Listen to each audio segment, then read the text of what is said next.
We have a mission to get out of our comfort zone so that we can reach the lost. We have a mission to do everything short of sin so that all may hear. We have a mission to go to the ends of the earth and declare the name of Jesus. So we go beyond borders so that every nation, every tribe, and every tongue will hear, will know, and will draw near to the one who is worthy.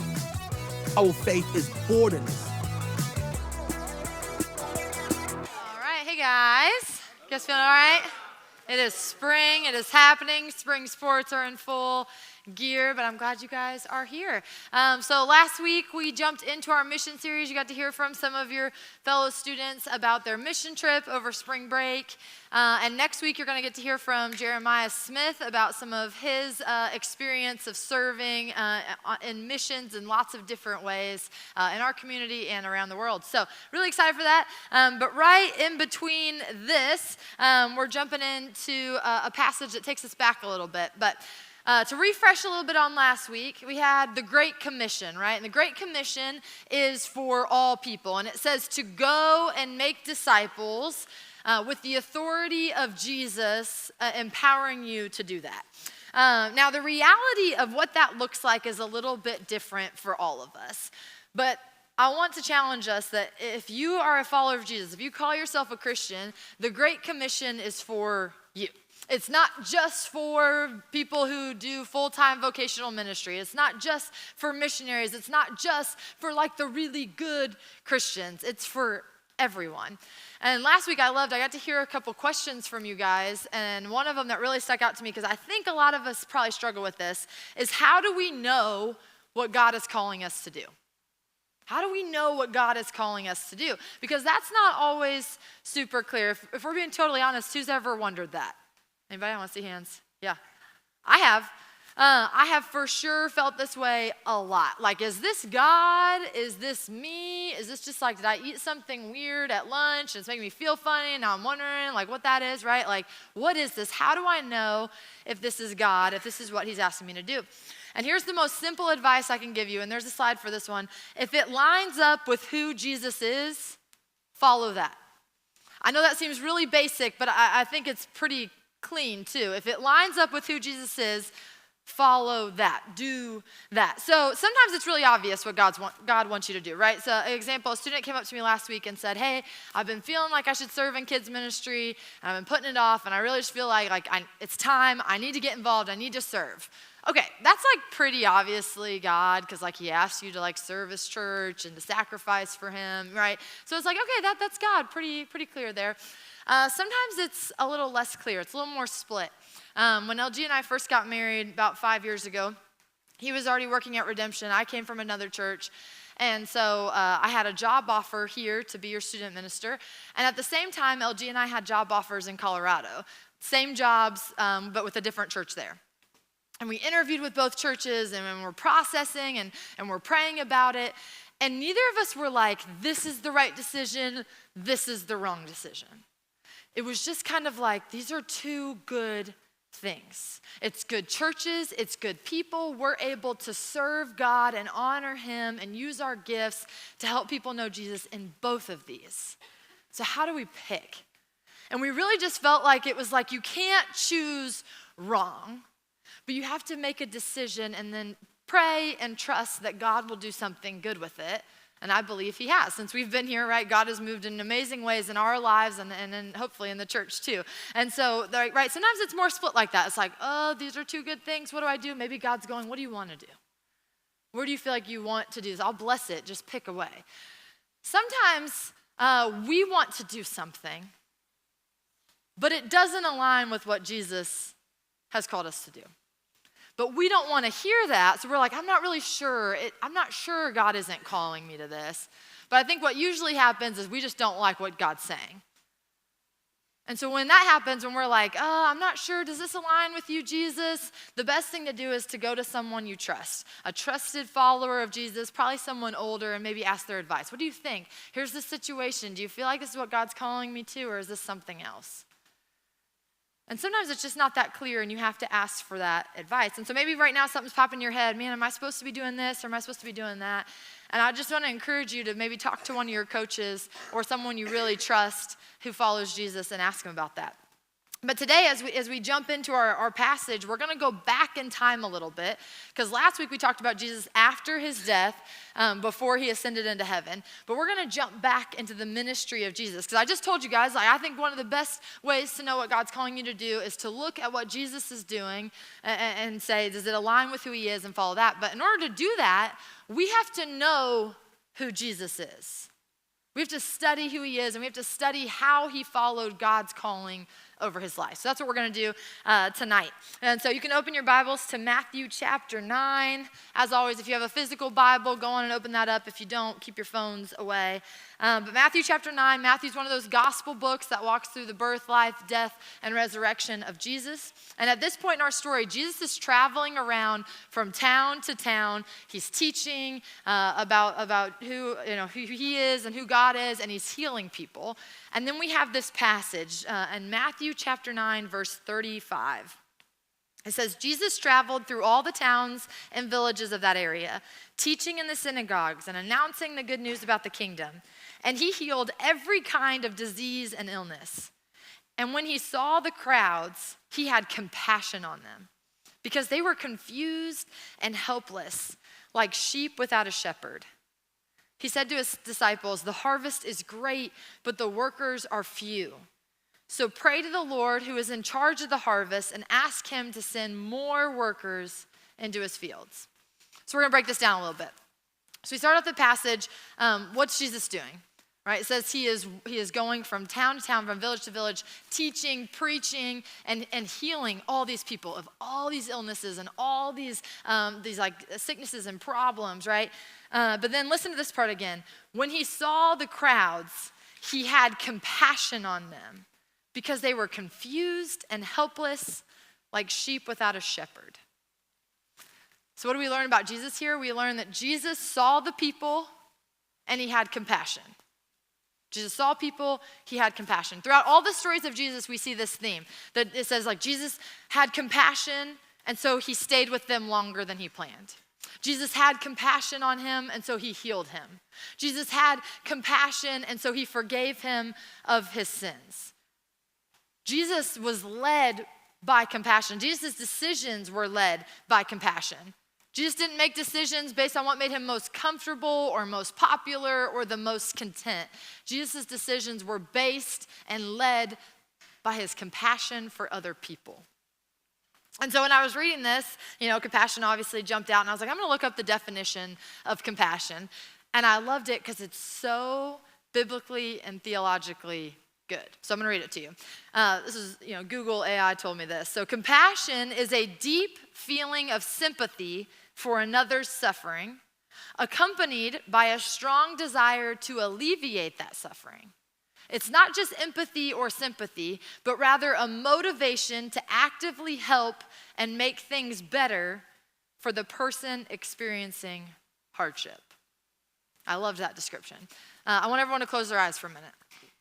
This is solely to remove distraction. I'm not going to make you do anything weird. I just want you to close your eyes and don't fall asleep if you're really tired. All right, just stay with me. If I were to ask you, do you feel like you are a compassionate person? You don't have to answer out loud. I'd actually rather you not. Do you feel like you're a compassionate person? Here's how you might know. Do you feel sympathy for someone when they're hurting and a strong desire to alleviate that pain? And do you actively try to help someone when they're hurting? Keep your eyes closed. On a scale of 1 to 10, where would you rank yourself if you're being really honest, just self-awareness time? This isn't the Christian answer, it's the real answer. Where would you rank yourself in compassion? If 1 is, if you're honest, you barely notice when someone's having a hard day, right? You don't really feel for someone, they don't notice. 4 is maybe feeling that sympathy for others, but not doing much about it. 7 is wanting to make it better, having a desire to alleviate pain. And then 10 is actively trying to help those who are hurting. Where would you be? You don't have to raise your hand or anything for this. Just think about it. Where are you 1 through 10 on there? Keep your eyes closed for another minute. Can you picture a time in your life that you felt compassion for someone? You had sympathy for their pain, and it motivated you to actually care for them and help them. Try to picture that moment.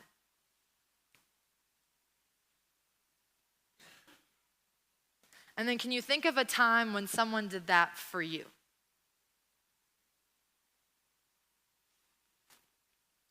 You can open your eyes. I don't know about you guys, but when I think like, how compassionate am I? And some of you who know me, you might have your different answers for what you think. But here's what I think. I think I am very compassionate for my people, for my kids, sometimes my husband, for my friends, for my family, for my church, for my group. I think I'm really compassionate for them. When life hits them hard, I feel that for them. I want everything to alleviate that pain. I do all I can to be with them and to help them get through it.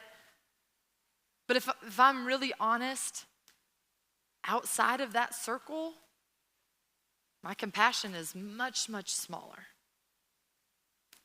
I don't know if anyone else can relate to that, if anyone else feels that.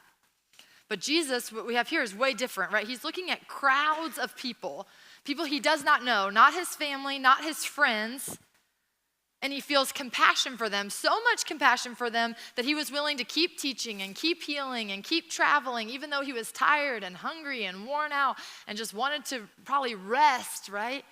He kept going because he had compassion for these people. He was so compassionate for these people and for us that he was willing to die for us. That's what his compassion did. See, Jesus looked at people and he didn't see an annoying Karen or a rebellious teenager or a disobedient child. He looked at people and he saw them as hurting and broken, as people who don't know what it's like to have a dad, or as he puts here, a shepherd, a guide, someone who loves them and cares for them and shows them what's next. When you look at a crowd of people, at people who aren't like you or people who are hurting, who you don't really know, do you feel that for them? Do you see that in them? Because that's where we have to start. We have to start with compassion. And compassion can't be something like you create by your own will, right? If you're like, Matt told me to be more compassionate, I'm going to get up and I'm going to be compassionate to the people around me tomorrow. If you do that, you are going to fail because it's fake. It's not going to last. I just told Doug yesterday, we were talking about, I'm going on a vacation, and I was like, I need a vacation because I'm about to murder some of these people, right? And I'm not really, but I really want to say something really snarky and rude to some of these people, and I'm like, I just need to get away because I'm getting a little sassy, okay? Because I don't have compassion for them. When they get annoying, when they get under my skin, all that compassion goes away because it's compassion based on me. But the kind of compassion that that we need to have for people only comes from Jesus and seeing the world the way he does. And so the first thing we need to do is really simple. If you want a takeaway, the first thing we got to do is we got to pray for compassion. I know that seems so easy and you're probably like, really, that's it? But seriously, you got to pray for it. And if you're like, I don't know if prayer works, this is a good one to test God on because he loves to answer this prayer. Ask him to give you more compassion. But I'll tell you, if you pray for compassion, this is what you're praying for. Compassion will create inconveniences in your life. Compassion will create work in your life. Compassion will create sacrifice in your life. Look what Jesus says in this next passage, in the rest of the passage. The harvest is great, but the workers are few. So pray to the Lord who is in charge of the harvest and ask him to send more workers into the field. So this is a farming metaphor. Some of you in here might know what he's saying. Might be farmers or your parents are farmers. The audience would have known exactly what he was talking about. I myself am not a farmer. Hard to believe, I know. But we're all going to imagine together that I am a blackberry farmer because my kids eat an insane amount of blackberries. If you have toddlers, you understand the problem with this. Blackberries are very expensive. Today I went home in between work and church, and my kids ate an entire large carton of blackberries in 5 minutes. And I'm like, come on. It's $7. You're killing me, right? It's a lot. Clearly still pretty upset about it. So if I was going to be a farmer, I would farm blackberries because they cost me a fortune. I would never have to pay for blackberries again. So that is what I would do. So imagine I am an amazing blackberry farmer, right? I have fields and fields and fields full of blackberries. Amazing. I walk outside. I'm like, I am going to feed my boys many blackberries they want. They're going to hate blackberries by the end of this. And then I look around and I realize I can't pick all these blackberries. Like, it would take me forever. By the time I would get to most of them, they'll be, bad. They'll be ruined. They won't be able to be eaten anymore. What do I do? Well, it's pretty obvious, right? I need more workers. I need help. I need someone to help pick the blackberries for me to get it all done. And Jesus, right, he's standing here looking at crowds and crowds of people, and he is, at this point, one earthly man, and he looks at his 12 disciples, and he's like, we need more people. We can't do this alone. We need people full of compassion for others, who are willing to work, who are willing to sacrifice, who are willing to let sympathy for others' pain motivate them to action. Because compassion isn't about you, right? It's not about me. When we ask Jesus for compassion like this, you better be prepared to sacrifice sleep in order to serve. You need to be ready to sacrifice your own plans to sit with someone while they grieve. You need to be ready to sacrifice your own comfort and your own friend group to invite someone in who doesn't look like you or think like you. Compassion is sacrifice, and Jesus showed that in the ultimate show of compassion and the ultimate sacrifice on the cross. That's why we're celebrating this weekend. That's why Good Friday matters, because from compassion, he gave up his life for us so that we could have life forever. And I think Jesus, for sure, he is giving us the same message today. This is what it means to harvest the fields, to have compassion for others that drive you to do something about it. Our world is full of broken and lost and hurting people. And you're crazy if you think that's not true. And I'm not saying that in like a condescending way. I'm saying that like if you look in your school, maybe in your family, around the world, people are hurting. People are lonely. People are searching for any truth at all. They're just looking for something to believe in. But I think how often do we as followers of Jesus look at them and we're like, oh, they're driving me crazy. I'm so frustrated with them. They don't get it. They keep making these dumb decisions, or they're so rude, or I don't even like hanging out with them, or they're bad people. It's like Jesus didn't do that. Jesus didn't see the crowd of people like that. He saw them and he felt compassion that led him to sacrifice everything. So as we close up, I just got two really simple things. Number one, Jesus told us to get to work.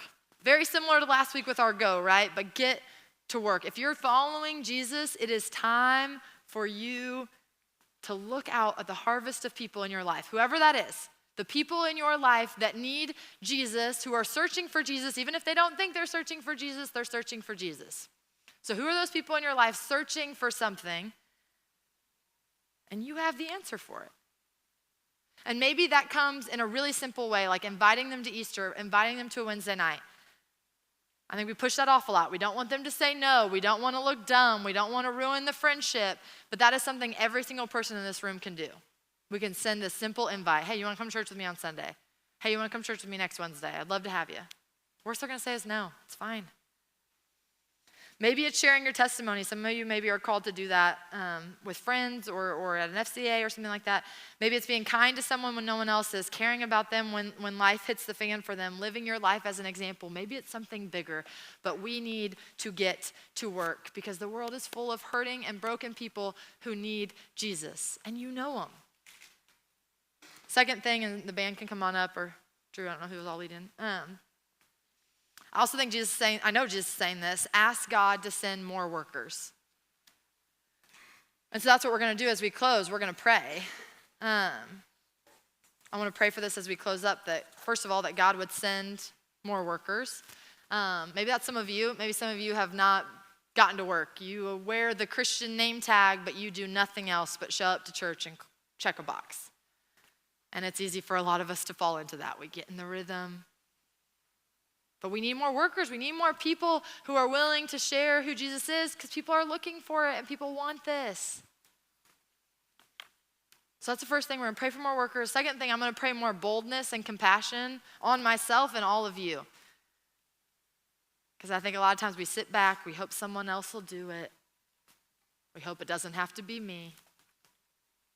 It needs to be us. And then third, I'm going to pray that we get to see the fruit of this. I think sometimes coaches probably get this a lot. You never know, like, did that matter? Did they grow in their faith because of this? Did anything happen because of the time I poured into them or asked them to come to church or any of that? And so I'm going to pray that we get to see some of that we get to see people getting baptized and people following Jesus and taking steps in their faith because of the invite you made, because of the work that you did for God in these moments. So I'm going to pray this for us, and then if you'll pray with me silently and as we go to group, then we'll worship together.